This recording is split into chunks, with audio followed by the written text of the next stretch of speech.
Bismillah, walhamdulillah, wassalatu wassalamu ala rasulillah, amma ba'd. Last week we talked about many different issues. Nice wedding card, Yusuf.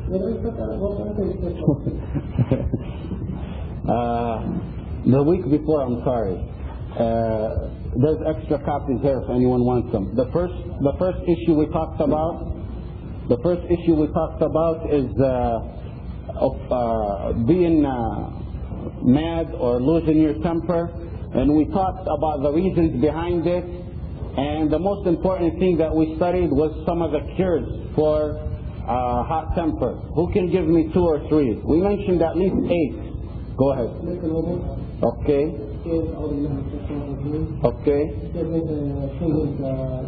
Give us one.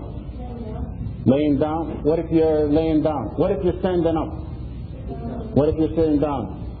Lay down. Okay, what else? Remember Allah, that's a very important one. You got to use your mind. Remember Allah and the grants for one who withholds his temper. Okay, what's the only thing I said is you get ajr for getting mad? Who remembers? Or something like what? Something else. That's right. The answer is right.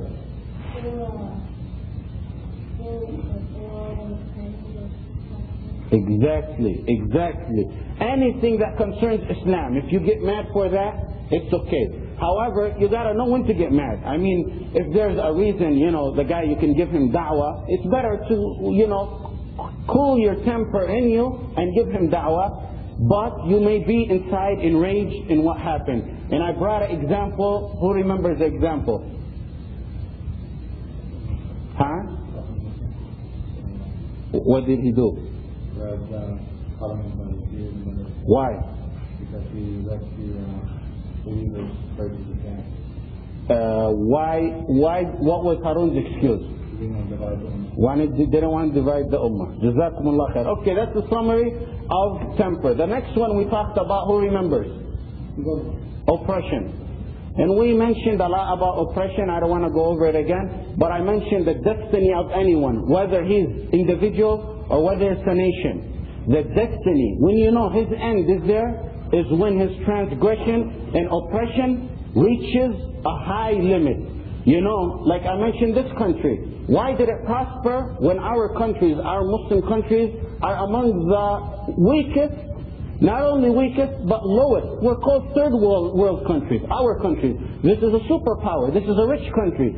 It grants us wealth. Why? Because this country, like our own scholar said, Allah will grant a kafir person or a kafir country from this wealth of this life, if they are righteous, if there's no oppression, and He will demolish and retaliate against Muslims who say La ilaha illallah if they were if they have oppression. Like our country, in the 60s, I mentioned to you, in Syria, in the 80s, they demolished what we call the Muslim Brotherhood. Al-Ikhwan Muslimin, Hafez al-Assad went into their towns and surrounded 2 towns, Hama and Halab, and actually we talked about Hama? You sure? Okay. He destroyed one country, and the women he raped in Hama are probably more than the ones the Serb and the Croats raped in Bosnia. Same number, 30,000 it said were raped in Hama alone, and the Croats and the Serb raped 30,000. That's why look at his country. Defeated, low country. Look at Egypt. In the 60s, 70s, 80s, still now, the most richest people in that country are in prison. Saudi Arabia, same footsteps. Jordan, just last week, a Shaykh from Saudi went to give a speech in Jordan. They took him, put him in prison for a day, half a day, and ousted him back. We don't want you in this country. His name is Shaykh Salman al-Auda. We don't want you in this country. You know the unique thing about it? The week before, there was a Moroccan singer who did a dance on a stage with Jewish singers collected. They said this is the best effort that was done. But a sheikh to go and say a few words about Islam, that's not accepted over there. That's why those countries are so far beyond. But what we see in those countries is what we're starting to see over here. To be a good Muslim today, you're labeled as a radical. To be a good Muslim today, you're watched. Everyone's looking at you. Muslims are, their minds change. This guy's a radical, watch out from him. This is a fundamentalist. And the other modernists, the evil people, are looked up to. This is what this country wants to promote. And once this oppression gets at a peak, that's when this country will be doomed. Not just this country. I brought you the examples of Allah's sunnah throughout time. Ad and Thamud and the Barakima and Al-Fatimiyin. Did I mention Al-Fatimiyin? Al-Fatimiyin controlled the Arabian Peninsula for 30 years. They went to the Black Stone and took it and stole it and went back to Egypt. For 30 years, the black stone wasn't on the Kaaba. It was in Egypt. They stole it. The leader of the Fatimiyin used to walk around the Kaaba with the blood of the Muslim. Look how oppression got. To the knees of the camels and the horses. Around the Kaaba. And he used to say his famous quote, أَنَا مَنْ يُخْشَى وَمَنْ يُرْجَى أَنَا. I'm the one who is feared. I'm the one who should be asked and begged. Like he put himself in a level of Allah. أَنَا مَنْ يَخْلُقُ الْخَلْقَ. I'm the one who creates people, and I'm the one who brings death to people. It wasn't a matter. 3 decades of very bad oppression. When it got to speak, Allah destroyed them. Who hears of the Fatimiyin today? No one knows them. And that's how Allah's sunnah, if you read throughout history, when oppression comes, that's the end. So actually, when oppression reaches its peak, that's a good sign. Like your brothers in Iraq. Everyone in the world has the right. Everyone in the world has the right to choose their leader and ask what they want and who they want internal. It's an internal problem, except the Muslims. We have to have the superpowers tell us who's there and who's not. Saddam supposedly, apparently, whether it's true or not, has 99%. I'm not pro-Saddam, but what business is it any country on this planet to go and get involved in the business of another country? Saddam supposedly has, actually just recently, 99.9% of the people voted for him, just last month. What business does it have any country on this planet? I'm not for him. I'm just saying that the Muslims need to be independent. Look how low we are, and look at the transgression of the superpowers on our people. Okay, let's take today, what's the next hadith we have? Yusuf, read it in Arabic. اتقوا الظلم. عن جابر رضي الله عنه تعالى قال رسول الله صلى الله عليه وسلم اتقوا الظلم فإن الظلم ظلمات يوم القيامة واتقوا الشح فإنه أهلك من كان قبلكم. Okay, read in English. اتقوا الشح. So, read in English.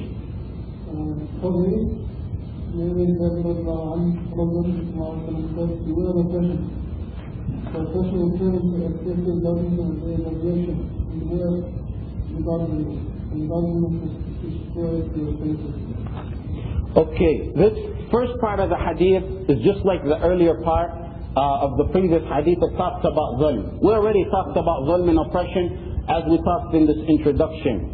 Also, the second part of the hadith talks about being cheap. And we started off on that last week, but we didn't finish. We took a few sections.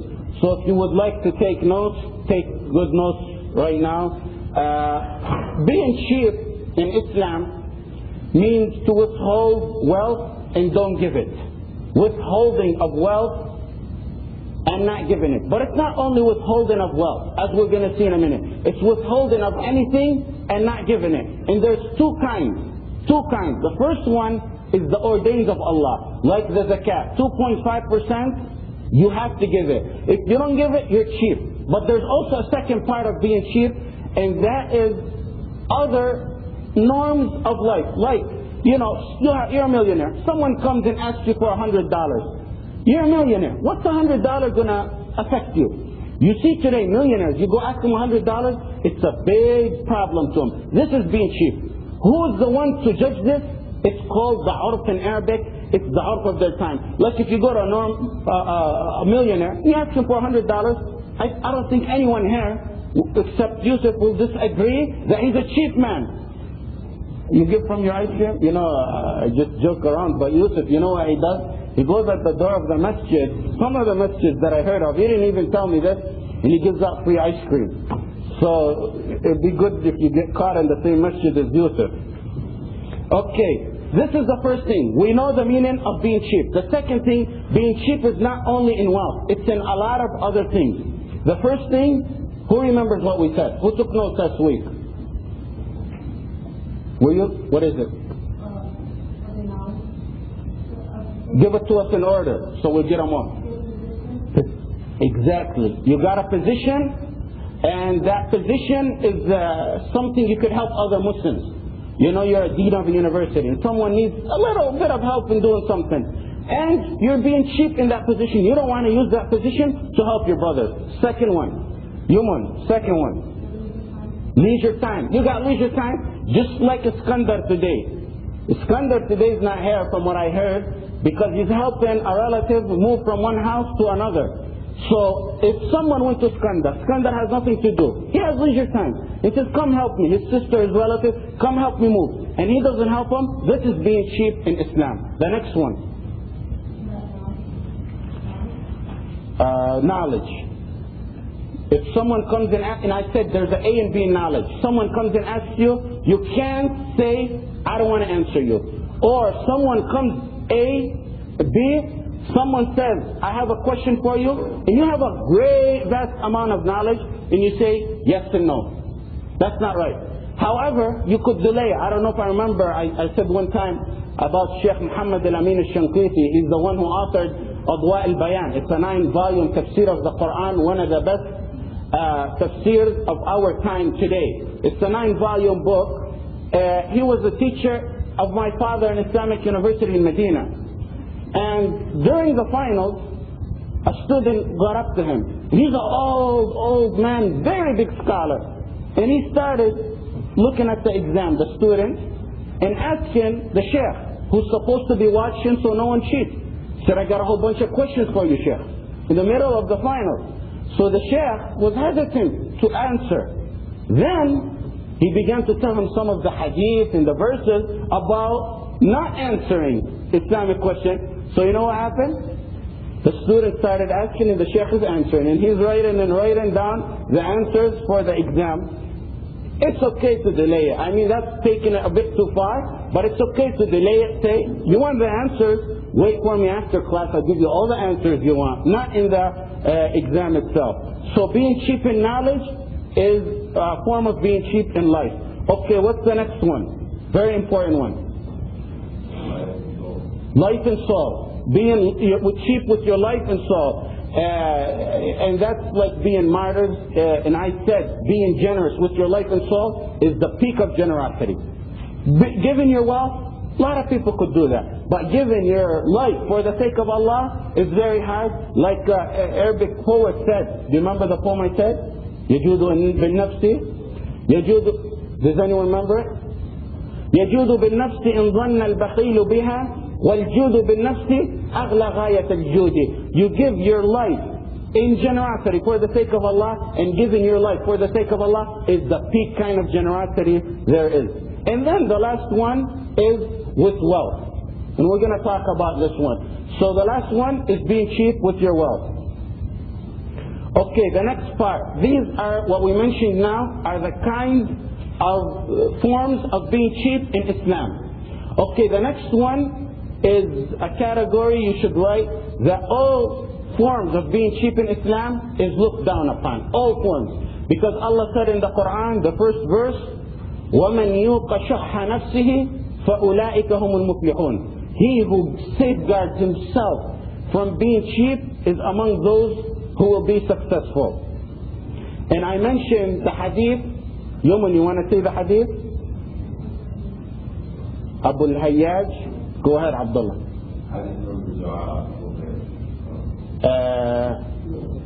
What is it, Yusuf?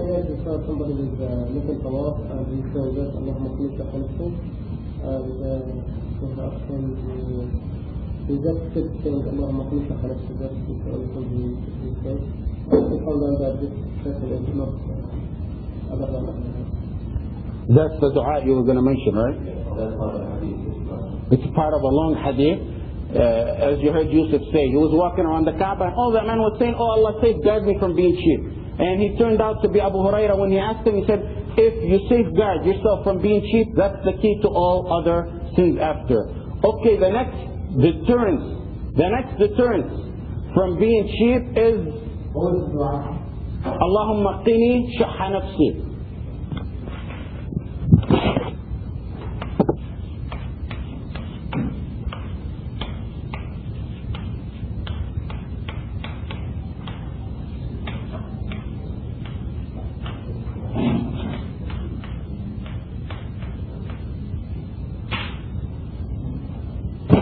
Allahumma qini shahha nafsi.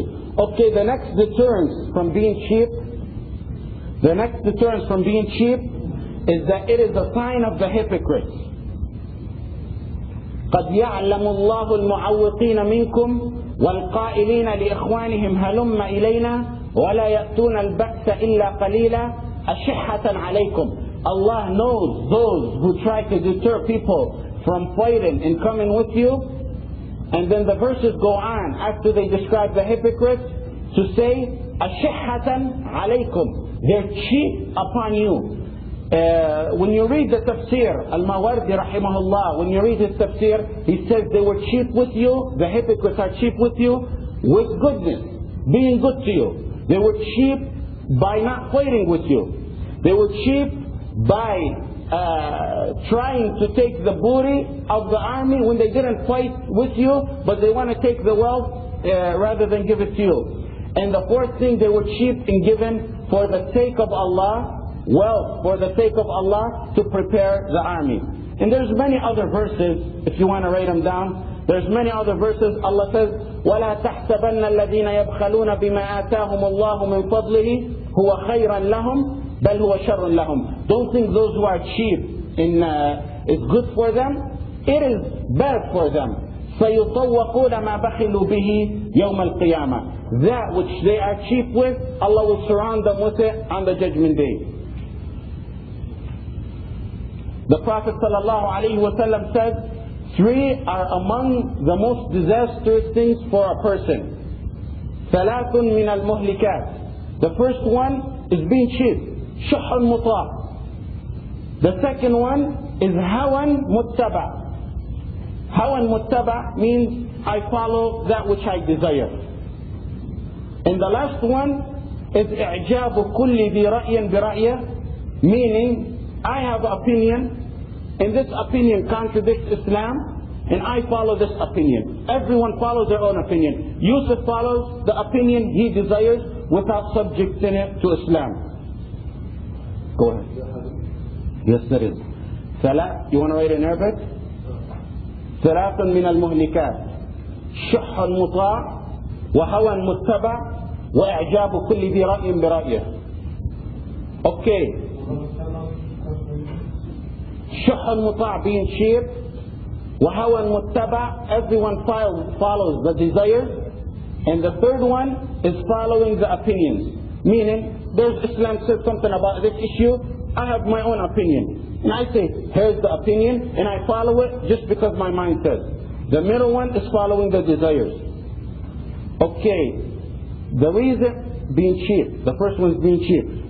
The next category is what's the reasoning behind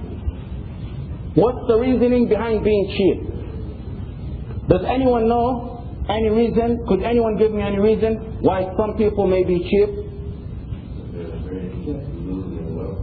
Okay. What else?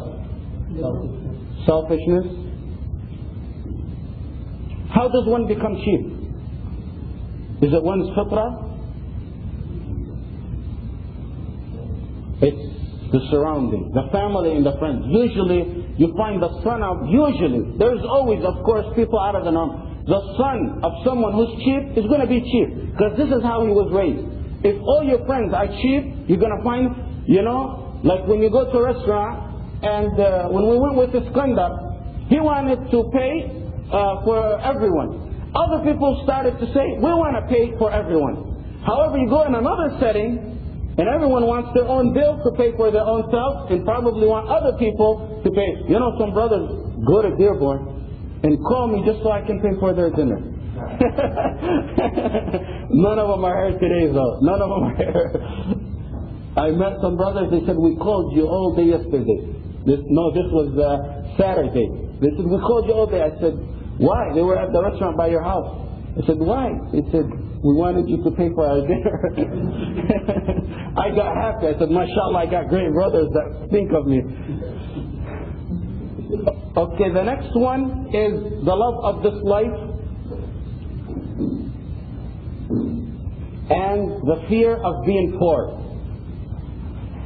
You know why we fear of being poor? The love of this life and fear of being poor is because we don't truly believe the verses of Allah. Like when Allah says, وَمَا أَنفَقْتُم مِّن شَيْءٍ فَهُوَ يُخْلِفُهُ. Like if you pay something for the sake of Allah, Allah says, anything you spend for the sake of Allah, Allah shall recompensate it for you. If you truly believe this, then for sure, you're not going to fear being poor. Or you're not going to fear giving wealth for the sake of Allah.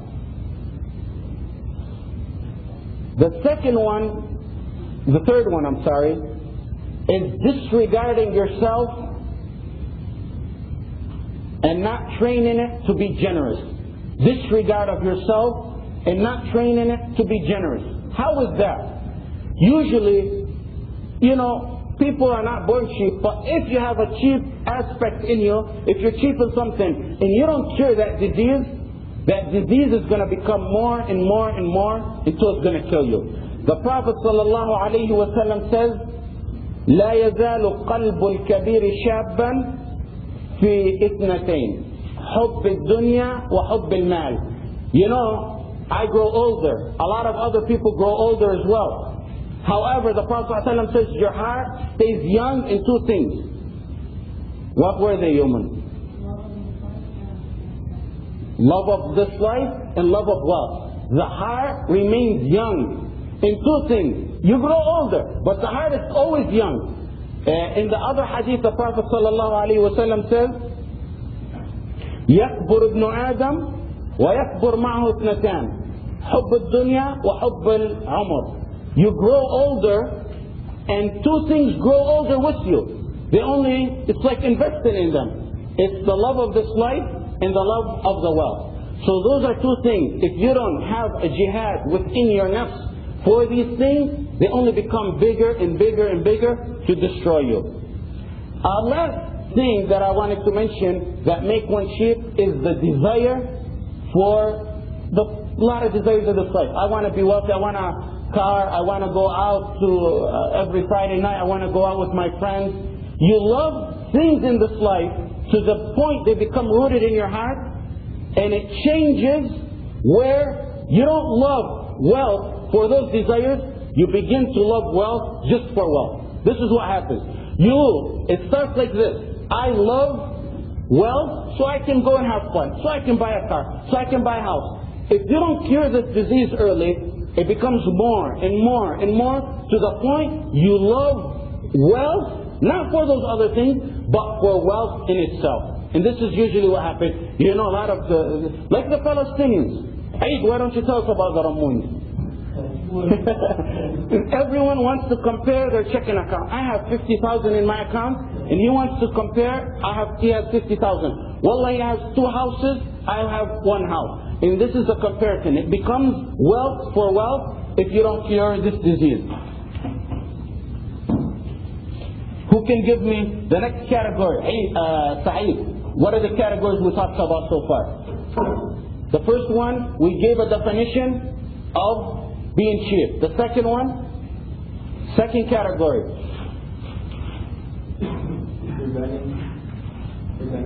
The categories of being cheap. The third one,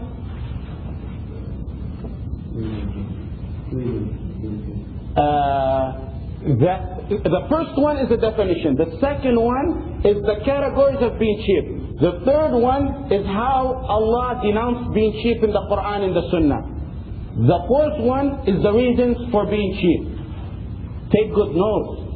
I went through a lot of references to get this out. Take good notes. Sa'id, you taking good notes?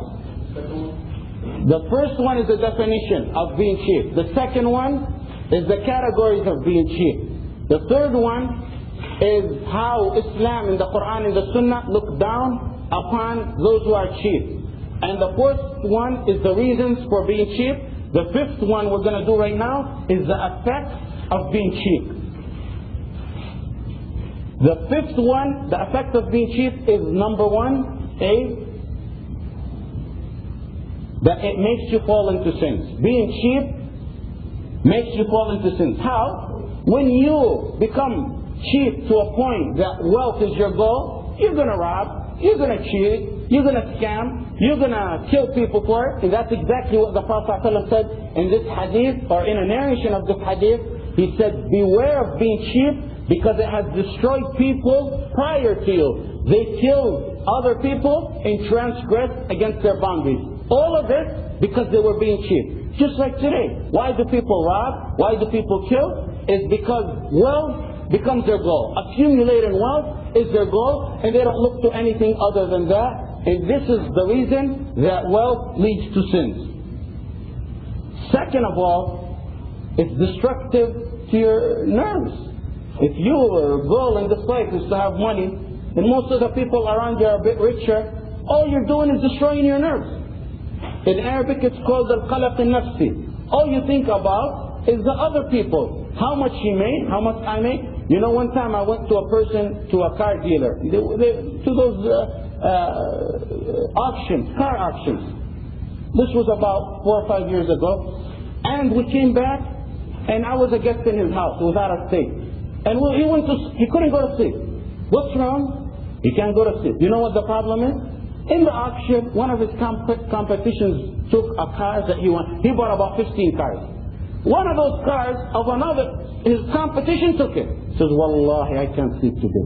And he's serious. It's not like, exaggerated. Wallahi, my nerves are shot. I can't sleep. One car. He's 15 cars. And his competition took it. He's destroying his nerves. Come after 4 or 5 years, this man is going to have a heart problem, blood clots in his arteries, and high blood pressure, because it's destructive to your nerves. And also, number 3 is being cheap causes the severe punishment in the life after, because Allah says, whomever disobeys the commands of Allah and His Messenger, فَإِنَّ لَهُ نَارَ جَهَنَّمَ وَمَنْ يَعْصِ اللَّهَ وَرَسُولَهُ فَإِنَّ لَهُ نَارَ جَهَنَّمَ خَالِدًا فِيهَا أَبَدًا. That's 3. 4 is it causes division in the ummah. If every one of us is going to be cheap, there's a great destructive effect in that it will cause division in this ummah. Okay, now the most important part of this, the 6th section, how do we cure it? We found the problem, the symptoms, what Allah says about it. How do we cure this problem? Who can tell me how we cure it? Huh? Or how you get yourself to spend it? You got more white hair than I do. What's wrong, Abu Jibril? Barakah? Or Jibril already taken a toll on you? First one is remember what Allah, these hadith, Allah and the Messenger said about one who's cheap. We mentioned about 4 or 5 ayat in a hadith or so about those who are cheap. If Allah and His Messenger look down upon them, then you should deter yourself by looking at that. Number 2, you have to be very truthful in believing Allah is going to reward you and recompensate you for that which you give. You got to believe truthfully Allah is going to reward you and recompensate you for that which you gave. Allah said, مَا عِنْدَكُمْ يَنْفَدْ وَمَا عِنْدَ اللَّهِ بَاقٍ. What you have of wealth is going to perish and go away. What's with Allah is going to stay forever. What does that mean? Meaning this wealth, you eat, drink, use with it, buy houses, cars, it's going to go away. The one that remains is the one that stays with Allah. In another verse, Allah says, وَمَا أَنفَقْتُم مِّن شَيْءٍ فَهُوَ يُخْلِفُهُ. Whatever you give for the sake of Allah, Allah is going to recompensate you. If you truly believe this verse, just this verse, how can you be cheap? If you believe that Allah is really going to recompensate you, Allah, Allah, not anyone. Allah is going to recompensate you. How could you be cheap after that? The next one is the life of the Prophet ﷺ. How many did we have? How many cures do we have, doctors? Huh? What's the first one? What do you got? First one is turn over the law and the Prophet Exactly. Second one? Yaman. Truly? Okay. The third one, look at the life of the Prophet sallallahu alaihi wasallam. Ibn Abbas described the Prophet sallallahu alaihi wasallam as the most generous man ever. Ibn Abbas said the Prophet ﷺ was the most generous man ever, and in Ramadan he was more generous than ever. كان أجود الناس وكان أجود ما يكون في رمضان. The Prophet ﷺ described as one of his characteristics by Ibn Abbas radiallahu anh as being the most generous. And he was at his peak in generosity in Ramadan when Jibril used to come down and recite Qur'an with him.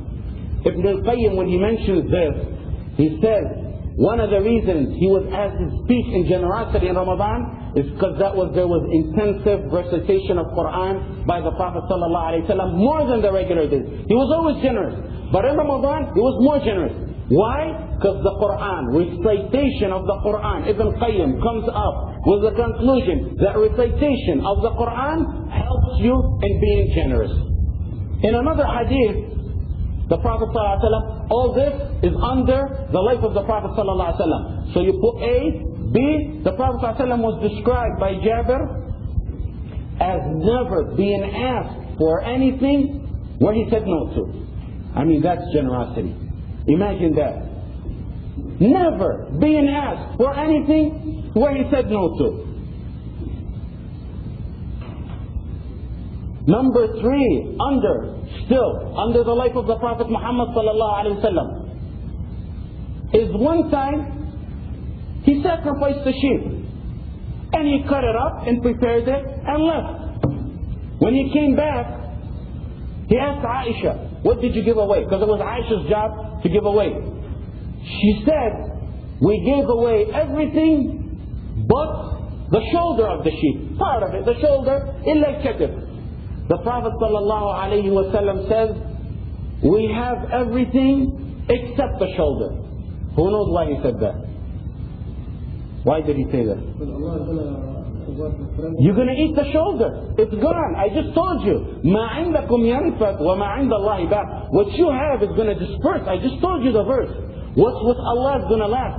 So what's truly going to last? The whole sheep is recorded with Allah. That's what's going to last. The shoulder is what they're going to eat. It's going to go away. Everyone got that? You got it, Ibn Abbas? You got it? Okay.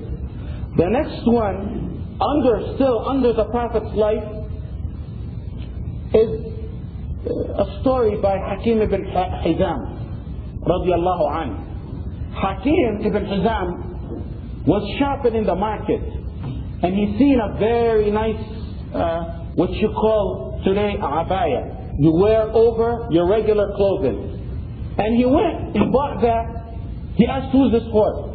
They said, "This is for the king of the Yemen, king of Yemen." He said, "Okay." He wasn't even, in most of the narrations, he wasn't Muslim at this time. So he went and bought it for 50 dirham. 50 dirham back then is like probably hundreds of thousands now. And he bought it and gave it to the Prophet ﷺ. The Prophet ﷺ wore it. He accepted the gift and wore it. And he gave a speech, a Friday speech in it. And everyone was stunned. In addition to the Prophet's beauty, he's wearing something like that. And everyone's looking at how the Prophet ﷺ is wearing. So he gets down, and Usama ibn Zayd. Who knows who Usama ibn Zayd is? He is son of the freed slave of the Prophet. He's called, what's his nickname? What's his nickname? Yes? When did the Prophet get mad at him? This is a side note. What we're saying now is a side note.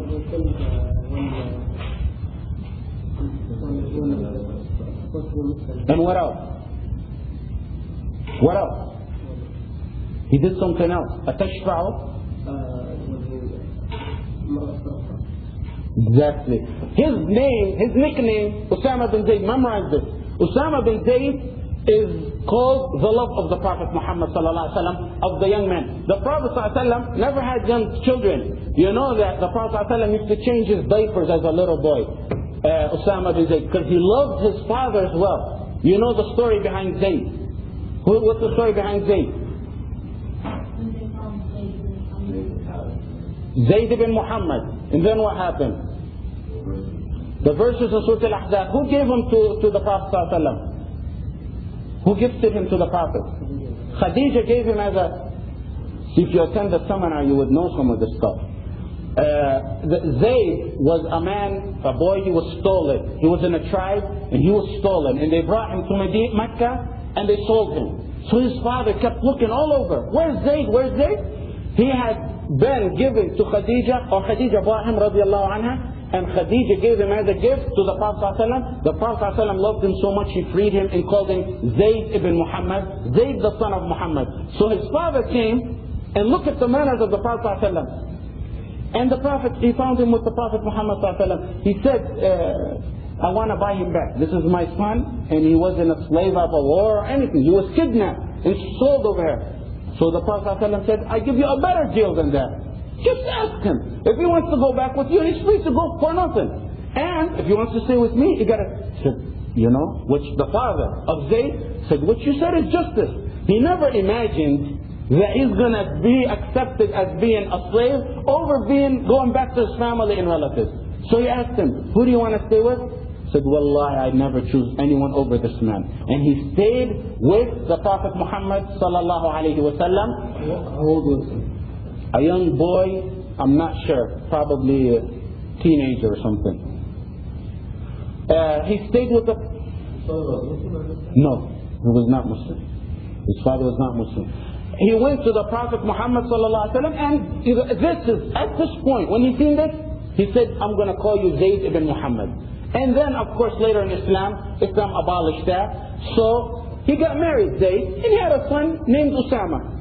The son of one he loved so much only became more beloved to the Prophet ﷺ. His son Usama, and one of the most unique things about his life is that he led an army that the Prophet ﷺ had prepared just before he died when he was only 17 years old. 17 years old, a leader on Abu Bakr and Umar and Uthman and Ali, those elders of the Sahaba, the leader was Usama.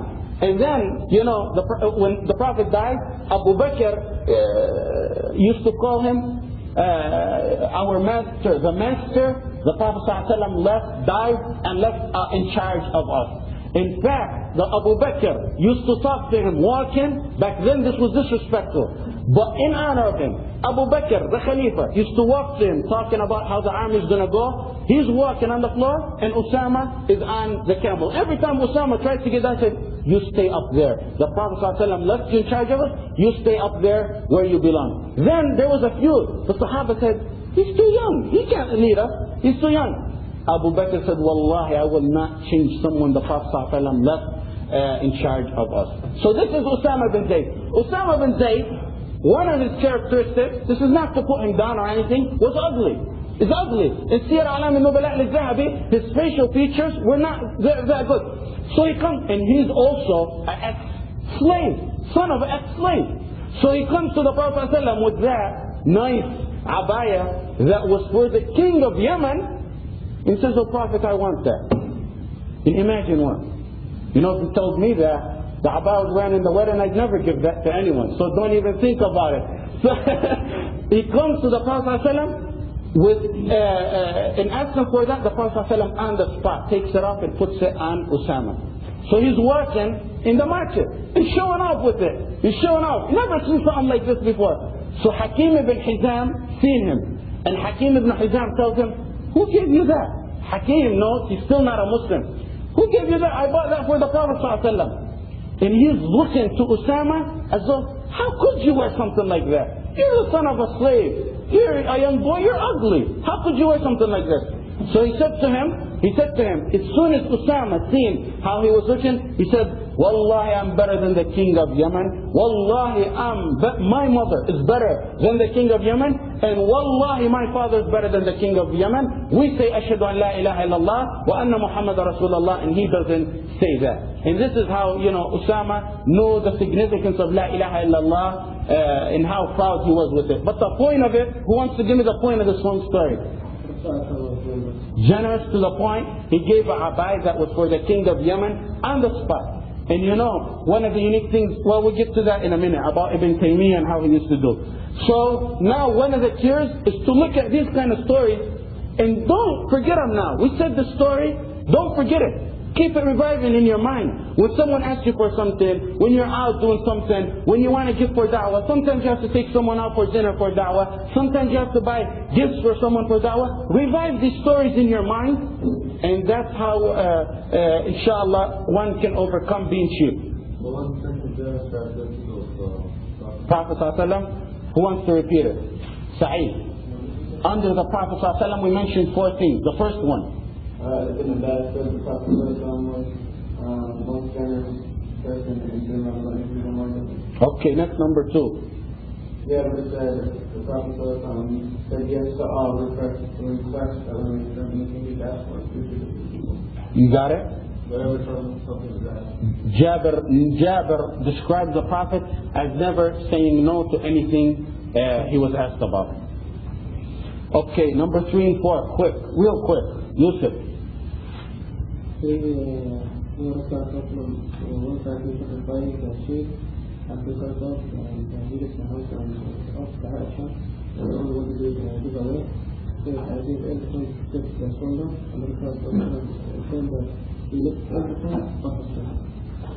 Okay, the next characteristic of hearing, and the fourth one is what we mentioned about the abaya or the garment of the Prophet Muhammad ﷺ. The next cure to being cheap is looking at the history of the scholars and the Sahaba of our predecessors. You may say, oh, this is the Prophet ﷺ, he didn't care, Allah guaranteed his life.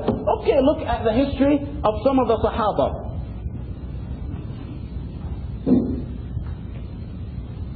Here's A. Under the Sahaba and scholars is A. Abu Talha radiyallahu anhu.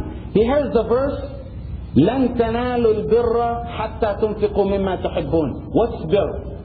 What's bir? Peak of Iman, according to some scholars, or bir is a place, a palace, or a position in heaven. You never reach bir until you spend from that which you love. Look how the verse is unique. Not spend, not your leftover and think you spent a lot. You got leftover, you give it to your neighbor, say, oh, I give a lot of charity today. You got to spend from that which you love. When Abu Talha heard this verse, Abu Talha was a rich man. He had many farms. You know what he did? He went to his most favorite farm and he said to his wife and children, come on out. Out. This belongs to Allah and His Messenger. He had about 7 farms. He chose the most beloved farm to him, and he says, this is going to Allah and His Messenger. Maybe he'll reach the peak, the position of bir that is in the verse. Ibn Umar, Abu Talha radiallahu anhu. Ibn Umar radiallahu anhu, if he loved something, he spent it. If Ibn Umar loves something, it means he's going to spend it for the sake of Allah. So he can fall under this verse. One time he fell ill. This is C, if you want to consider it C. Ibn Umar fell ill in an area called the Juhfa, between Mecca and Medina. He fell ill, and he desired fish. And his family went to extremes to find him one fish. And when he got it, he was walking to another area, and someone seen him carrying that fish, a poor man. Said, can I have that fish? He said, go ahead. He gave it to that poor person. His family went in a rage. We went to extremes to get you this fish. And so easily you give it to that poor person standing in the street. And he believed, لَن تَنَالُوا الْبِرَّ حَتَّى تُنْفِقُوا مِمَّا تُحِبُّونَ. That's something that was between his eyes. Another one is D. Abu Hurairah radiallahu anhu narrates a hadith. We were sitting with the Prophet Muhammad. Why do we mention these stories? Why do we mention these stories? Don't please. To put them between your eyes. When you get in a circumstance like this, Remember what we're sitting over here talking. Yeah, they're nice to hear, but we need to apply them as well. We have to keep that in our mind. It's not that just we're saying this because they're pleasures to our ears, but we need to apply and revive how these people believed and lived according to Islam. Abu Hurairah radiallahu anh says, I was sitting with the Prophet Muhammad sallallahu alaihi wasallam, and a poor man came in. And this poor man needed to stay with someone or have dinner. And the Prophet sallallahu alaihi wasallam goes and asks his wife, do you have anything? They don't have nothing. So he said, who wants to take this man to his house today for a meal? The hadith does not mention the name of that man. A man from the Ansar said, O Prophet of Allah, I'll take him to my house. And that man from the Ansar took him. He goes to his house. He doesn't know his wife is cooking. And he goes to his house, and they sit, and he tells his wife, we have a guest here. What do we have? She said, all we have is a little bit of pieces of food for your children. They're going to starve if you don't give it to them. He said, put them to sleep and put their food, his children's food, for our guests. And you know what? They don't stop there. This was before hijab. He and his wife sat with their guests, and there's not enough. There's enough for a little kid, and it's not enough for one man. So they gave their food to the guests, and they sat all night long pretending they're eating, because there's no light back then. They're pretending they're eating, and that man, their guest, is really eating. They think all three of them are eating, and they're not really eating.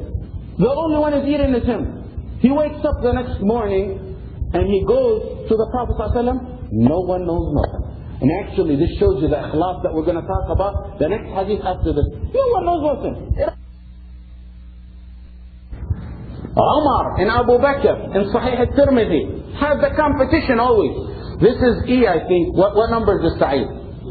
E?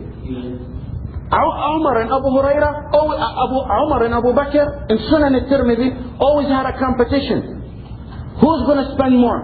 To the point that there was a battlefield where Umar thought he's going to beat Abu Bakr in it. He brings half his wealth and sits proudly. And then the Prophet asked him, Umar, what did you leave? He said, I left him. I left for my family, Allah and His Messenger.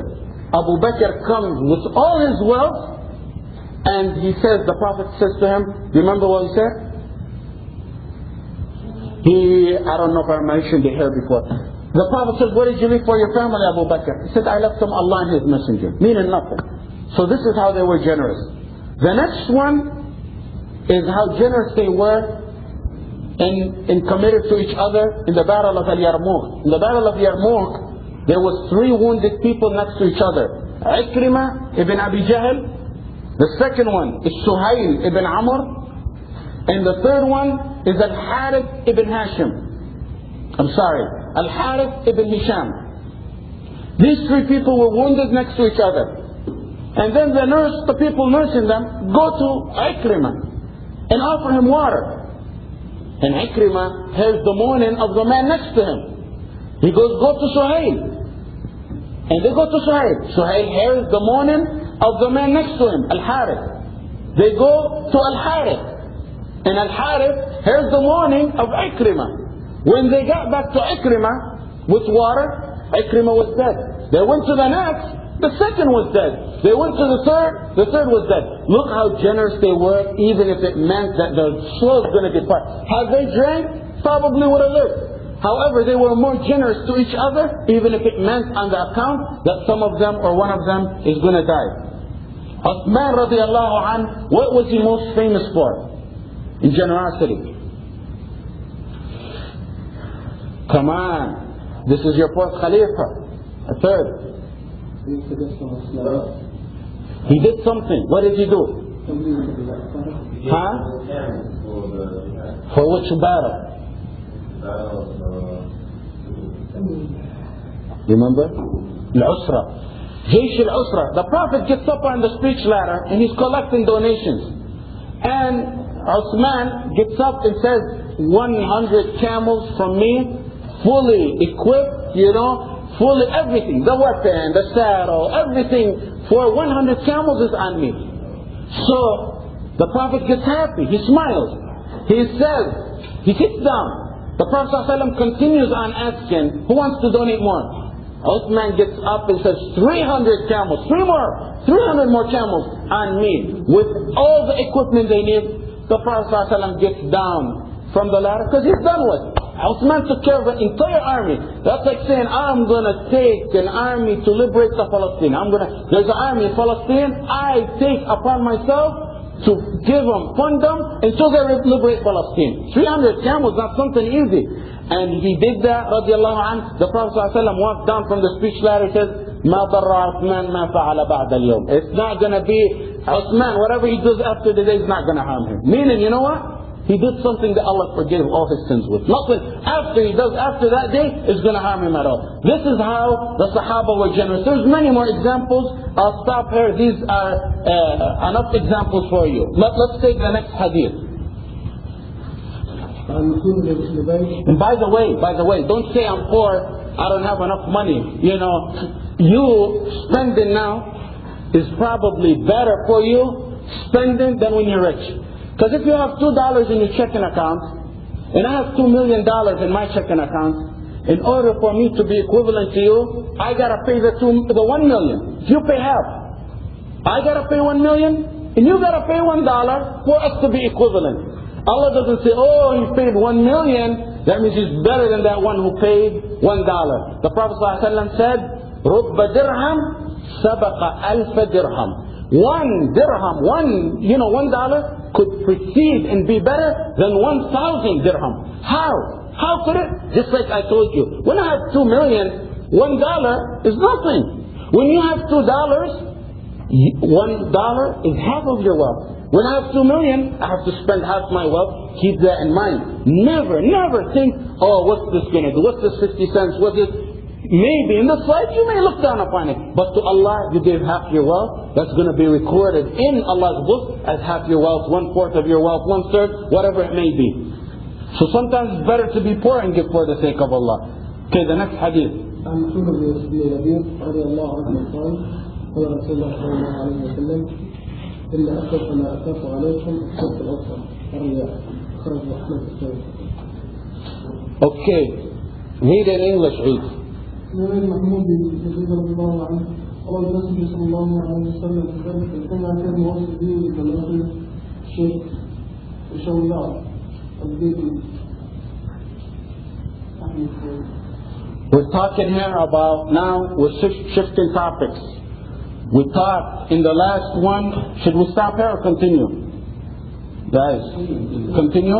Okay, because I don't want you to mix it up. What we talked about earlier is being generous and not being cheap. Now, it's another hadith that talks about riya, showing off. So now you start a whole new topic, whole new page or whatever, that showing off. Ar-riya, it's called in Arabic, ar-riya. The definition, just like we did in the first one, we go and categorize them. The first one is, what's the definition of a riya? A riya, of course, is to show off, to brag about something good you've done for a position, for a benefit, or for any type of reward in this life. To show off or brag about anything good you did for a position, for a benefit, or for any kind of reward in this life. This is an important topic, very important to all of us, because the devil always tries to play around with this area, and not for anyone, for the good people. That's the problem about it. The Prophet ﷺ, in another narration of this hadith, of course, look how bad it is. I mean, how much more do you need to know than the Prophet ﷺ calls it shirk. He calls it shirk. Not only does he call it shirk, of course, small shirk. This is what's called small shirk. This kind of shirk destroys the deed that you have done. The Prophet ﷺ in another narration tells them, go, I'll say in Arabic, اذهبوا إلى الذين كنتم تراؤون في الدنيا فانظروا هل تجدون عندهم الجزاء. Who wants to translate that? The Prophet on the judgment day, you come with a mountain of deeds, but you did something. You bragged about these deeds. So he tells you, go to that person who used to brag to, and let him give you the reward now. Is he going to give you the reward on the judgment day? He's not. So that means your deeds go in vain. Allah says, يا أيها الذين آمنوا لا تبطلوا صدقاتكم بالمن والأذى كالذي ينفق ماله رئاء الناس. All you who believe in Allah, don't make your deeds vanish and evaporate. How? Bilman, like one of the reasons, bilman is like I give someone $100 for charity. This is not a riyah. I give someone $100 in charity, and then I tell this person as years go on, hey, remember that 100 I gave you? Every time hey, remember that $100 I gave you? Hey, remember that ride I gave you? You keep bringing it to his face. This is man wal adha. You cause an hardship upon him. Kalladhi, also, the third category, kalladhi yunfiqu malahu ri'a an-nas. The one who spends to show off. This has no deeds in Islam. كَالَّذِي يُنْفِقُ مَالَهُ رِئَاءَ النَّاسِ. The one who spends his wealth showing off clearly in the Qur'an. Okay, you know, first of all, the definition. You know the hadith and ayah, and there's many more. I mean, I don't need to go and give you more hadith. What more do you want? Then it's called Shirk al-Akbar, Shirk al-Asghar. The third category we're talking about is what's the reasons behind person becoming what you would call a show-off. The first of all, I can't think of a better example of this than Yusuf. He took advantage that I'm getting married and tried to steal all my students. He started inviting them to his house and giving duruth and everything. I can't let my guard down, huh, Yusuf? But I do got some loyal students, alhamdulillah. Some of the reasons behind showing off is number one, just like we mentioned earlier, the upbringing of someone. You sit in a category, in a group, or you have a family, and they start showing off. Wallah, I spent to that masjid $500. Wallah, I gave to this $100. And then what happens to the, within, even if he's clear-minded, it's just going to happen that he wants to brag himself. Oh, I'm going to think about things I did and start bragging. So it's the setting, the friends you have, the family upbringing are a main cause in one showing off. Number two is not truly knowing how rewardful Allah is to you. You know what? If I get up at night and pray for 2 hours, and I don't know how good Allah is going to reward me, you know what's going to happen? I got to go next day and tell Yusuf, Allah, Yusuf, how tired I am. You know why I'm tired today? I've been up all night praying for Allah. Because I truly don't believe how rewardful Allah is. I want the reward of the people. I want people to talk. All he does at night is praise. All he does at night is prepares. All he does at night is gives charity. Why? Because I don't truly believe how rewardful Allah is. I want the reward in this life. So you have to seek knowledge on how rewardful Allah is. Not only seek knowledge on that, and truly, firmly believe that in your heart. Another one, the next one, is the greed over position. Switch it. Human, change the side? No? It's start. Okay. The greed, the love over a position in this life. Meaning, I love a position in this life, or I love something so badly, or you want to marry a girl, you go and brag and start bragging about, the man of the wife, the woman you want is religious. You go and start bragging. Wallah, I do this, wallah, I do that. You seek that. That's why Allah in the Qur'an, when the first believers came to the Prophet Muhammad ﷺ, always said, فَامْتَحِنُوهُنْ يَرْحَمُكُمُ اللَّهِ فَامْتَحِنُوهُنْ, meaning test them. Allah says, يَا أَيُّهَا النَّبِيُّ إِذَا جَاءَكَ الْمُؤْمِنَاتُ مُهَاجِرَاتٍ فَامْتَحِنُوهُنْ. Maybe they're coming for personal gain. If the women come migrating to you, to Islam, test them. Why test them? Because they may have some kind of, they're after position, they're after wealth. Because the Prophet, when they used to come to him, he didn't say, okay, embrace Islam and join. No, they get land, they get property, this is how the Prophet ﷺ was generous. He used to give every single one who came and migrated to him. So that's why he said, فَامْتَحِنُوهُنْ. Maybe there's something behind that, and that's why some people have riyah. Also, next one, people are, usually it's rare that you don't see someone who doesn't love to be praised. Everyone agree? Everyone agree? Rashid, you agree? If we're truthful with ourselves, it's usually rare that someone doesn't like to be praised. So if you don't fight this within you, it's the disease I told you about. This disease becomes more and more where all you love to see is people talking good about you.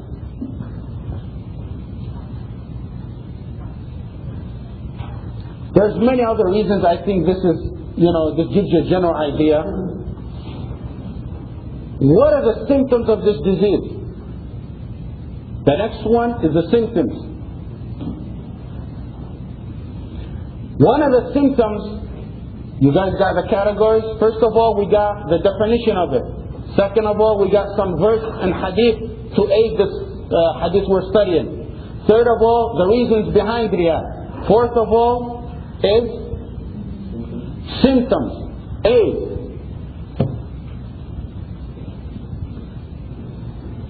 If there's people praising you, you do good deeds. If those people are not around, or there's people not praising you, then you don't do that good deed. You got a problem there. That's the number one symptom. If people praise you, you do a good deed. Not only you do that good deed, if people praise you, you make the deed better, longer, more. If they're not around, you don't do it. So number one is if people praise you, you do a good deed, or if they don't praise you, you don't do it. Number two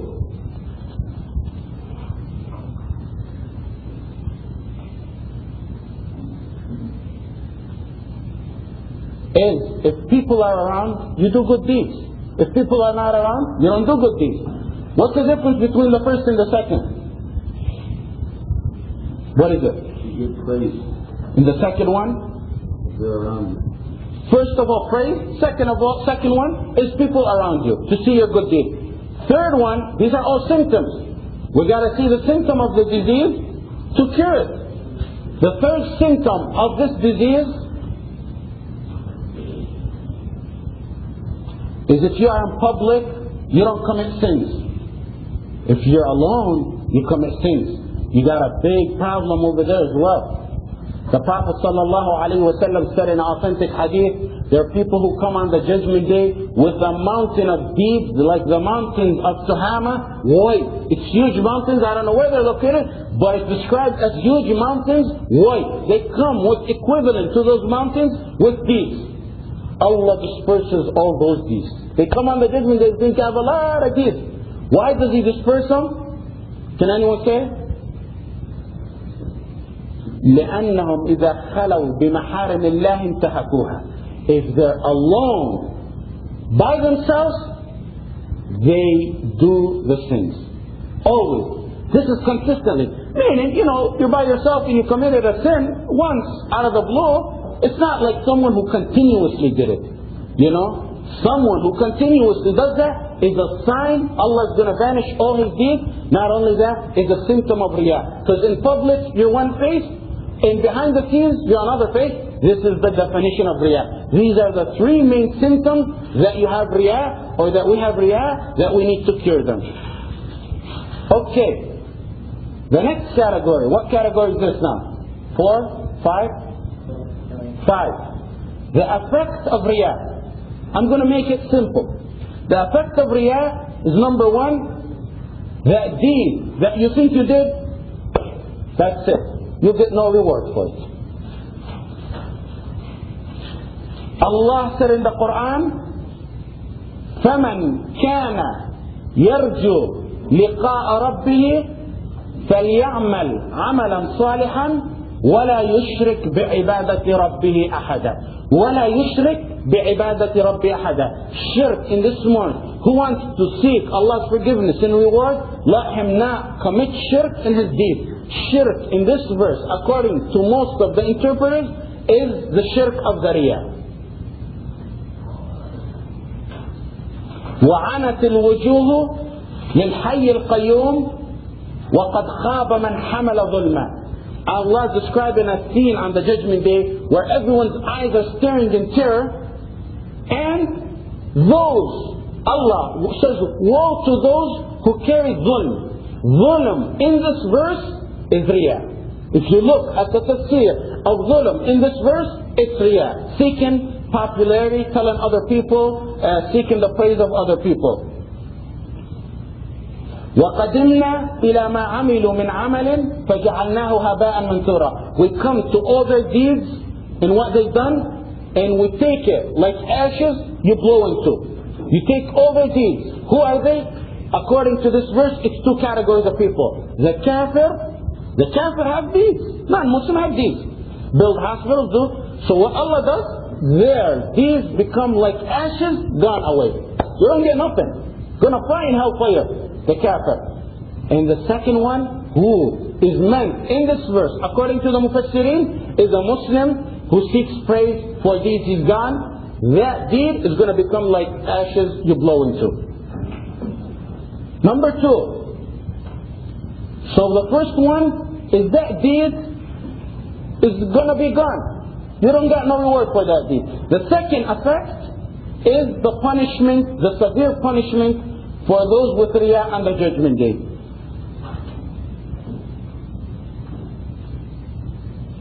And listen to this amazing hadith. The fire will start blazing on the judgment day at three categories of people. You know, when you hear this hadith, that the Prophet ﷺ says the fire is going to start blazing on three categories of people, or three kinds of people, I tell in my mind, it's Abu Jahl, and it's Fir'aun, and it's the Fir'auns of our times, the Kafir. You know who starts off? Number one, a martyr. A martyr. The one you think is a martyr, or apparently to us is a martyr, that's why it's not right to call anyone a martyr. Bukhari in his book has a section, don't say to those who die a martyr. Why? Because you don't know if they're really martyrs or not. Say, he's a martyr, inshaAllah. Ahsabuhu, a martyr, I hope he's a martyr, inshaAllah. Because you don't know if he's really a martyr or not. This hadith says the first category is a martyr. Allah on the judgment day says, why did you become a martyr? He says, oh Allah, for you I became a martyr. He says, you're a liar. Take him and throw him in hellfire. You became a martyr, so people can say you're a martyr, throw him in hellfire. You got his reward. He became a martyr, so people can talk. He already got his reward. The second one is a memorizer of the Qur'an. Allah tells him on the judgment day, why did you memorize and teach Qur'an? He says, oh Allah, I memorized and taught Qur'an for your sake. Allah says, you're a liar. You did it so people can say, throw him in hellfire. The third, one who Allah gave him a lot of wealth, and he spends this wealth, and people look up to him as spending the wealth. You don't know what is in his heart. On the judgment day, Allah tells him, why were you spending this wealth? He says, oh Allah, for you I spend this wealth. He's a liar. Take him and throw him in hellfire. Three categories. Who are these three categories that hellfire starts with? A martyr who he died. His life was for the sake of. Second one who memorized and taught Qur'an, spent his life memorizing and teaching Qur'an. And the third one who gave of his wealth. These are the three people hellfire starts with. Why? Because of riyah. That's how important it is to clear your heart from riyah. Another hadith, totally different hadith, is that the Prophet ﷺ says, the first one who enters hellfire is one who used to ordain the good and forbid the evil. And he's thrown into hellfire. When he's in hellfire, He's described in the hadith as his guts coming out of his rectum, and he's walking like a donkey in the pit bottom of hellfire. You imagine that scenery? You know who that is? That's the Shaykh. That's who you guys call a Shaykh. One who ordains the good and forbids the evil. A Shaykh. Like the Shaykh, you see, your long beard, nice and everything. Why? Why are you in the pit bottom of hell? The hadith says, the people of hellfire gather around him. What brings you here? You were the one always telling us the good things. How are you in here? You know what? He used to do things in public. In private were different. There was riyah in there. He says, I used to ordain the good, but in reality I didn't do it. I used to forbid the evil, and I used to do it. Riyah makes a shaykh, a knowledgeable person. He is one who in the hadith is considered ordaining the good and forbidding the evil among the first people who enter hellfire, and not only enter hellfire, the pit bottom of hellfire. And I don't think there's more descriptive punishment than a person in this category. His stomach comes out of his rectum and he's walking around like a donkey in the bottom of hellfire. This is one who ordains the good and forbids the evil. Why? Riyah. Okay, I think you terrorized enough about riyah. Let's see the cure now for riyah.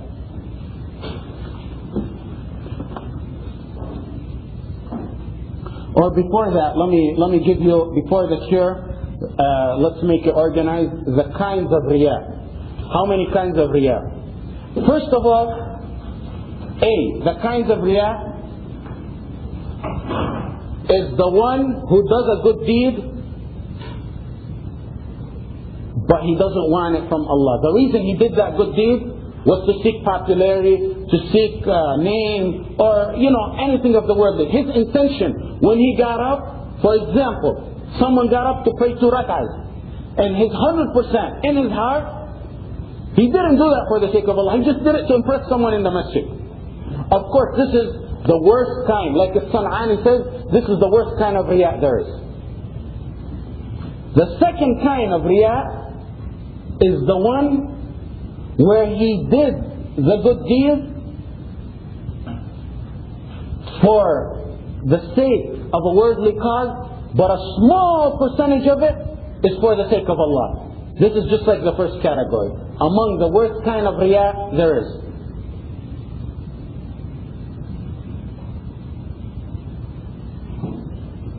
The third one is when he gets up to do a deed, gives charity, and it's a 50-50 thing. I did it, 50% for Allah and 50% to please someone. Does that get accepted? What's your proof, Abdullah? What is it?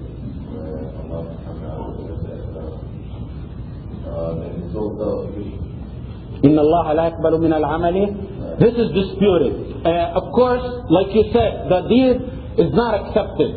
However, does he get sins? It's a 50-50 thing. Most of the scholars says, they quote, when they mention this category, لا له ولا عليه. He don't get nothing for him, nothing against him. I mean, he just wasted his time, whatever, or he wasted his wealth, or he wasted his energy, or whatever it is, because it's 50-50. The fourth category is unique, and pay attention to it, because we all fall in this one. You go to the masjid, and you get up to pray 2 rak'ahs, and it's solely for the sake of Allah. Like me, I get up to pray, and no one's in the masjid. Who is it going to be for other than sake of Allah? I see Yusuf coming behind me, and I want Yusuf to tell other people, Wallah, Ahmad, he said half an hour praying, the sunnah, and I make it longer. Do I get ajr for that? Do I get ajr? Yusuf, you remember? We talked about it in Wednesday. What is it?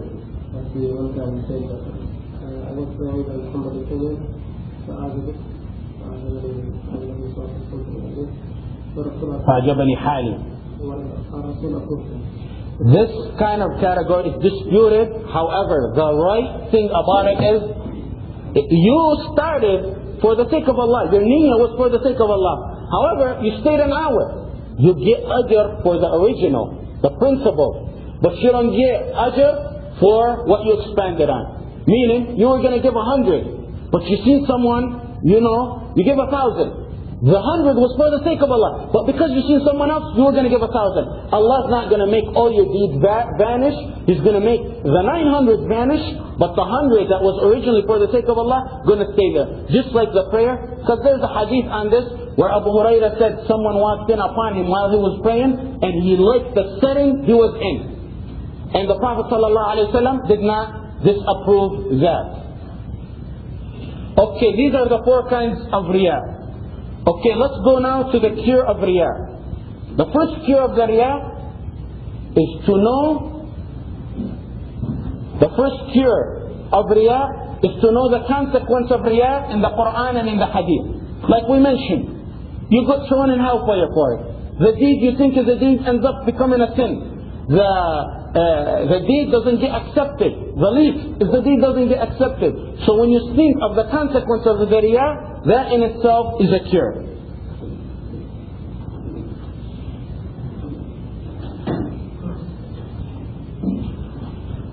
Go to Allah. Number 2, make dua for Allah. This is one of the things that you need Allah's help. You may ask Allah at night to safeguard you from riyah, because the Prophet ﷺ said, this is the secret kind of shirk. You could do it, and you don't even know you do it. This is called by the Prophet ﷺ shirk asghar, and not only shirk asghar, but in this hadith, the secret kind of riyah. You ask Allah, oh Allah, safeguard me from this secret kind of shirk. The third one, what is it, third? Third one is just like we did in the prior example when we're talking about sheep. Look at the method of the Sahaba and how they treated riyah. Did I give you a few examples? Actually, this should be the core of every topic we talk about, because you got the examples to look up to and imitate them. The first one is Umar and Abu Talha. In charity of wealth and time. I divided them into categories. First category is how the Sahaba were dealing with riyah in the charity and in time. Umar ibn al-Khattab radiallahu anhu was seen by Abu Talha secretively walking out of a masjid and jumping over a wall of a woman's house and going inside. Suspicious. How could this man be doing that? So he waited till he left, and he asked the woman. And by the way, this nearly identical, people think they mixed up. Nearly this identical setting was done by Abu Bakr. I'll give you both of them. Abu Bakr as-Siddiq used to walk after every Fajr real quick and leave and go to a secluded house in the outskirts of Medina. Umar said, why this man doesn't sit with us and do like the Prophet did, ask us about their dreams, advise us? How come he followed him one time and waited till he left? He went to the owner of the house, said, who's this man who comes in here? She said, oh, that's our servant. He comes in here, he cleans for us, he milks our sheep, he cleans, he does everything, then he lives. Umar walks out puzzled. He says, you made it hard upon the one coming after you. You made it hard upon the one coming after. What did the one coming after him do? Look at the chain. They all imitate each other. Umar is caught by Abu Talha jumping over the fence. What are you doing, Umar, jumping over the fence? He goes and waits until Umar leaves and knocks on the woman's house, Abu Talha radiallahu anhu. And he goes and knocks, he says, who's that man who's jumping over the secret? The reason is because Umar is looking around, making sure no one's around. Then he jumps over the fence of a woman. He doesn't want the door to make a noise. So he says, the woman says, this man cleans. Just same thing. Is the one he looked up to. He's doing the same thing as him. Cleaning. He milks our sheep. He cooks for us. And then he lives. And then Abu Talha radiallahu anh was astonished at the scene like that. This is how they were secretive. Zayn al-Abidin. Does anyone know who Zayn al-Abidin is? Yes. He's the great grandson of. His name is Ali ibn al-Husayn ibn Ali radiallahu anhu. You're right, the grandson of Ali. Zayn al-Abidin was a great worshipper. And not only was he a great worshipper, he'd walk out every night when no one sees him and buy wheat. In the daytime, buy wheat, stock up on it, and at night time carry it on his back and give the poor people wheat. When he died, they washed him and they were laying him down. They see a huge black marking on his back. They asked, what's this black marking? Permanent black marking. That's abnormal. And that's when Umar ibn Thabit said, may Allah have mercy on him. He spent his nighttime from door to door, taking wheat on his back and giving it to everyone. He used to say, the secret deed turns off the madness of Allah. The secret deed. It's similar to a hadith, except the hadith of the Prophet ﷺ doesn't have secret. He used to say, the secret deed turns off the madness of Allah. Aisha radiallahu anha commentated on this. She said, the people of Medina found the effect of that secret deed and how many houses used to live off this man. It wasn't until he died that they started, where's that man that used to bring us food? He's gone. He used to treat houses, neighborhoods in entirety in Medina by taking a wheat on his back every single night. This is how they were secretive in their sadaqah. Abdullah ibn al-Mubarak, this is number 3 in sadaqah. Abdullah ibn al-Mubarak is a great scholar. He went to an area, a city called Tarsus, and he used to sleep in a hotel there. And when he go to that area, because he's very knowledgeable, students come up to him. And one of his favorite students at one time didn't show up. So he had to go for jihad. He was on his way to jihad. He left the town, Tarsus, and left on jihad, but he told people, look for this person. This student of mine, he always comes when I'm around. How come he's not there? He goes to jihad, and he comes back to Tarsus. And he's there in the area, and he asks, did you find him? He said, yes. He's in prison. He's in prison because he had a 10,000 dinar debt he didn't pay. He said, where is the one who is asking him for the money? He went to him at night. Said, I'll pay you the amount, but I ask you by Allah, no one know who paid you this. And he went, he paid it to him, and he freed him. You know what he did? He didn't hang around town to say, hey, look, I freed you. He kept going. He go back to his home country. And when he's on his way back, the young man follows him. He's freed from prison, and he heard that Ibn al-Mubarak is looking for him. He said, I'm here. Ibn al-Mubarak looks back at him. He said, where you been? He said, oh, I was in prison. He said, how did you get free? Ibn al-Mubarak pretends. He's the one who paid it, and he's pretending he doesn't know. He said, oh, someone paid the 10,000 dinar for me, and I don't know who it is. And they continued. He never said anything. And no, it wasn't known till after Ibn al-Mubarak died. The one in depth told the story that was recorded in our history. This is in sadaqah, in ibadah. The wife of a great worshipper named Hassan ibn Sinan. This is in ibadah. I'm categorizing them for you. You know, he used to baby her. He used to baby his wife. And when they're about to go to sleep, you know, calm her down and probably, you know, sweet talk her and Allahu A'lam what else? To make her sleep. She thinks it's because he loves her. Well, he probably did love her. But the major point of it, you know why? He wanted to put her to sleep so she won't know he gets up at night and prays for the sake of Allah. That's the point of it. He prayed to Allah at night for Allahu A'lam how many years? She didn't know that he used to get up at night and pray. This is who? His own wife. Hassan ibn Sinan. There's a worshipper, this is in, we're still in worship him. His name is Rabi' ibn Haytham. Rabi' ibn Haytham was a great worshipper. However, you know what? He was never, it's narrated, if you read his history, never seen praying sunnah in public ever. You know, if you do that today, tell you guys don't pray sunnah. Rabi' ibn Haytham is a great worshipper. Why didn't he pray sunnah in public? First of all, actually, it's the Prophet ﷺ says, pray your sunnah at home. If you know for sure you're going to pray it at home, and you have time, pray it at home, because your house, the Prophet ﷺ said, don't let your house be a grave. And more than that, he doesn't want people looking at him. Oh, look, he prays the sunnah. Look how he makes ruku'ah. He stays too long in his ruku'ah and sujood. He doesn't want people to know that. One of the greatest worshippers of Islam in our history was never seen praying sunnah in public. Al-Rabi' ibn Haytham. Okay, we took ibadah, and prior to ibadah we took charity, and the third one we're taking examples in is fasting. In fasting, Al-Zahabi in Sir Alam al-Nubala said about Dawood ibn Abi Hind. Dawood ibn Abi Hind. Dawood ibn Abi Hind fasted 40 years of his life consecutively, every day. 40 years, his own family, I mean not 40 years, he used to break it every day, but I mean every day of his life, he fasted 40 years. No one in his family knew about those 40 years. Imagine that. In fact, you know what some of the Sahaba and Tabi'in used to do? When they're fasting, when you're fasting, what happens in your appearance?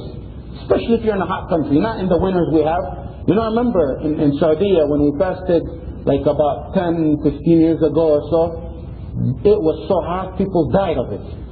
You go outside, it's like an oven. You're going in an oven. And it's a long day. The lips, what happens? They're dry, weak. It appears, your face is yellow. You know what some of the Sahaba and Tabi'in used to do? They used to put something on there like chapstick, not to look good, but to show that their lips, you know, are not dry. They used to act energetic, so people will know. Of course, this is not Ramadan. This is normal days, so people will not know that they're fasting. Al-Rabi' Dawood ibn Abi Hind is 40 years. 40. Allahu Alam. What's your question?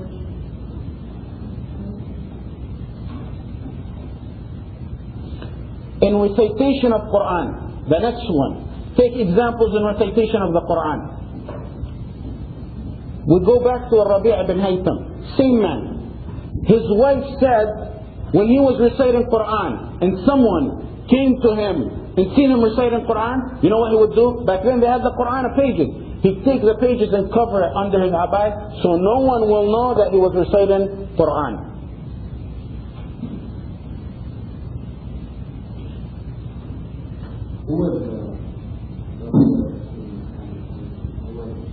A worshipper of the 2nd century, a scholarly too.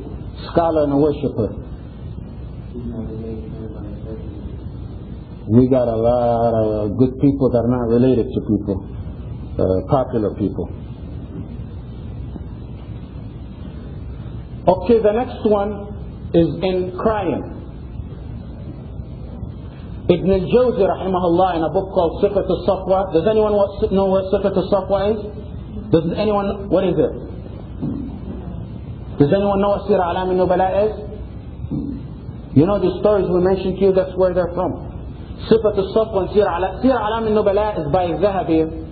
It's about 27 volume book. It's probably the best book you can get on the life of the Sahaba. Most often, it has weak hadith, but if you compare it to any other book, it's the best book. What he starts off with the Sahaba, the generation of the Sahaba, goes down to the scholars, down, all the way to his time in the 7th century. He has about, and he doesn't say it in a, a way that you love to hear it. He brings it with the chains where you have to pick out the good stuff and make it sound better.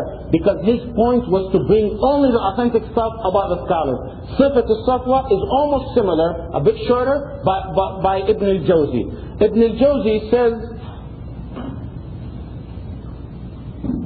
about Muhammad ibn Wasi'. Muhammad ibn Wasi' says, I met men who sleep on the same pillow as their wife and shed tears all night long to the point the pillow becomes wet for you probably praying in remembrance of Allah and all that, and his wife sleeping next to him doesn't know that he's crying. That's how secretive they were in crying. He goes on to say, Muhammad ibn Wasi', he goes on to say, there was times I met men who pray next to men in prayer and they cry in their prayer because of the recitation, remembrance of Allah. The two men next to him don't even know this man is crying for the sake of Allah. That's how sincere they were in shedding tears.